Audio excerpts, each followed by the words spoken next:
और नेपाल में महज 17 साल में लोकतंत्र से मोह यूं ही नहीं भंग हुआ। दरअसल नेपाल में भ्रष्टाचार में आखंड डूबी सरकार, बेरोजगारी और गरीबी का बोलबाला और ड्रैगन का कस्ता शिकंजा बड़ी वजह है। और यही वजह है कि नेपाल में अब ये हालात बन चुके हैं। रिपोर्ट देखिए। सीपीआई इंडेक्स की रिपोर्ट से मच गया हाहाकार। नेपाल में भ्रष्टाचार बेशुमार, सरकारी ठेकों से लेकर सरकारी योजनाओं में चरम पर भ्रष्टाचार। नेपाल के वरिष्ठ पत्रकार हेमंत अधिकारी कहते हैं कि नेपाल की जनता गणतंत्र से खुश नहीं है। 90% लोग हिंदू राष्ट्र की मांग कर रहे हैं।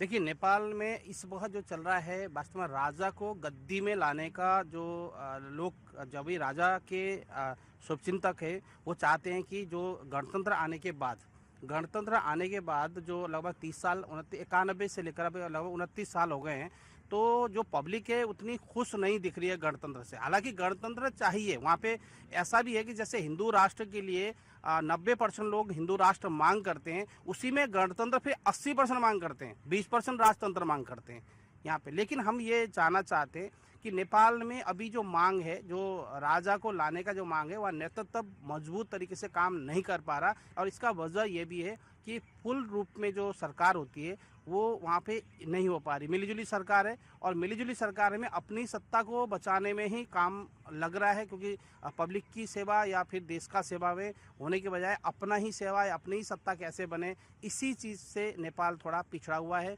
अभी जो दिख रहा है वो इसी का नतीजा है। वहीं वरिष्ठ पत्रकार कृष्ण कुमार दुबे की कहानी कुछ उलट है।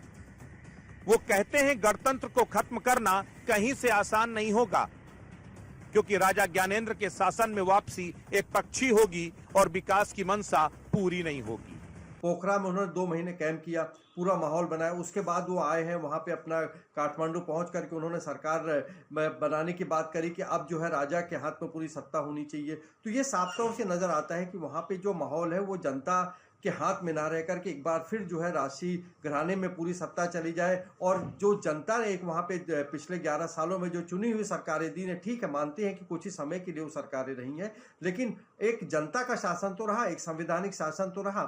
लेकिन अब सब कुछ बिगड़ता वहाँ पे दिख रहा है, अब सब कुछ जो है बर्बाद होता दिख रहा है। संविधान की धज्जियां उड़ा दी गई, जिस प्रकार से लोग जो है वहाँ पे सड़कों पर उतर रहे हैं, लूट खसोट मची हुई है। लोग हम देख रहे हैं बियर की, शराब की बोतल लेकर के भागे जा रहे हैं। तो ऐसी जगह पर ऐसे संविधान कहाँ से होगा, कहाँ पे जो है ज़्यादा दिनों तक राष्ट्रीय शासन हो पाएगा। लेकिन अभी फिलहाल जो है ज्ञानेंद्र जो है वो राजा ज्ञानेंद्र जो है एक बार फिर चाहते हैं कि उनकी वहाँ पे सत्ता हो, एक बार फिर वहाँ पे जो है राष्ट्रीय माहौल देखने को मिले, राज्य काज वहाँ पे कायम हो। और जो संवैधानिक सरकारें हैं वो दोबारा चुनाव जब बंदी हो जाएंगे सारे, तो साफ तौर से जो कठपुतलियां बन के रहेंगे लोग, वहाँ के जो मंत्री रहेंगे, शासन जो है ज्ञानेंद्र का चलता रहेगा। तो जो आज से 11 साल पहले 12 साल पहले वहाँ पे जो नरसंहार हमको देखने को मिला था, राशि नरसंहार जिसको कहा जाता है, उसका एक प्रकार से कहा जाए अब ज्ञानेंद्र को लगता है कि पूरी तरीके से उसका अब फायदा उठाने का समय आ चुका है।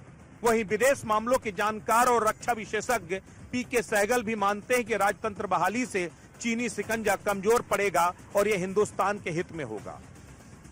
इसका असर इमीडिएटली भारत पे नहीं पड़ेगा, क्योंकि वहाँ के लोग चाहते हैं कि राजशाही को दोबारा स्थापित किया जाए। वो चाहते हैं कि नेपाल को एक हिंदू राष्ट्र बनाया जाए। और अगर वास्तव में वो कामयाब होते हैं तो हिंदुस्तान को बड़ा फ़ायदा होगा, क्योंकि चीन का पिछले 17 साल में बड़ा दबदबा रहा है। वहाँ पॉलिटिकल इंस्टेबिलिटी रही है, कोलिशन गवर्नमेंट्स रही हैं, और वो तमाम गवर्नमेंट जो हैं वास्तव में प्रो चाइना रही है बाय एंड लार्ज। और चाइना ने कुछ हद तक वहाँ इंक्रोचमेंट्स भी किए हैं और वहाँ अपने गांव भी बसा लिए हैं। वहाँ के लोगों का, जो चाइना ने BRI प्रोजेक्ट्स बनाए हैं, वहाँ के लोगों का किसी प्रकार से कोई फ़ायदा नहीं हुआ। ना तो बेरोज़गारी कम हुई है, ना कीमतें कम हुई हैं, ना इंफ्रास्ट्रक्चर में इम्प्रूवमेंट हुआ है, ना हेल्थ केयर में इम्प्रूवमेंट हुआ है, ना एजुकेशन में इम्प्रूवमेंट हुआ है। केवल और केवल फ़ायदा हुआ है या तो चीन को हुआ है, या वहाँ पे पॉलिटिकल पार्टीज़ को, उनको सत्ता में रहने के लिए फिर चीन के एम्बेसडर की तरफ से और चीन की सरकार की तरफ से ज़बरदस्त अंदरूनी कार्य करने के लिए काफ़ी इंटरफेरेंस रही है। ऐसे में लोग जो है काफ़ी ज़्यादा दुखी हैं। पिछले 17 साल में जब से राजशाही ख़त्म हुई थी, वो भी पब्लिक विरोध की वजह से, और नेपाल को एक डेमोक्रेटिक रिपब्लिक घोषित किया था। 10 सरकारें आ चुकी हैं और लोगों को कोई फ़ायदा नहीं हुआ।